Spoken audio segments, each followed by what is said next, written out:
ឆាក្តៅសាច់មាន់ក៏ប៉ុន្តែអត់ក្តៅហេតុអីបានជានាងខ្ញុំថាអត់ក្តៅគឺដោយសារតែ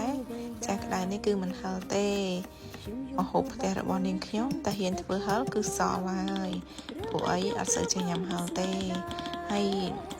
ឆាក្តៅបើតាមខ្ញុំចាំទម្លាប់នៅផ្ទះខ្ញុំម៉ាក់នាងខ្ញុំគាត់បុកគ្រឿងណាឆាក្តៅប៉ុន្តែមកដល់ឥឡូវនេះគឺខ្ញុំកាត់តាមគេខ្ញុំឃើញគេឆាមតែបុកគ្រឿងផងងាយបុកគ្រឿងនាំទៅហត់អីឥឡូវចាប់ដើមឆាដាក់ប្រេងឆាមកគ្រឿងយើងបានហាន់ហ្នឹងកូរៀងក្រៀមតិចដាក់ខ្ទឹមរួយដាក់សាច់លីងសាច់ឲ្យរៀងស្ងួតបន្តិចបានចាប់ដើមដាក់គ្រឿងរបស់យើងចូលគ្រឿងអត់មានអីទេបងប្អូនយើងស្រឡាញ់រសជាតិបែបណាដាក់រសជាតិបែបហ្នឹងទៅនាងខ្ញុំនេះឡើងតែដាក់អំបិលប៊ីចេងទឹកត្រីម្សៅស៊ុបភ្លេចដាក់ប៊ីភ្លេចដាក់ស្ករ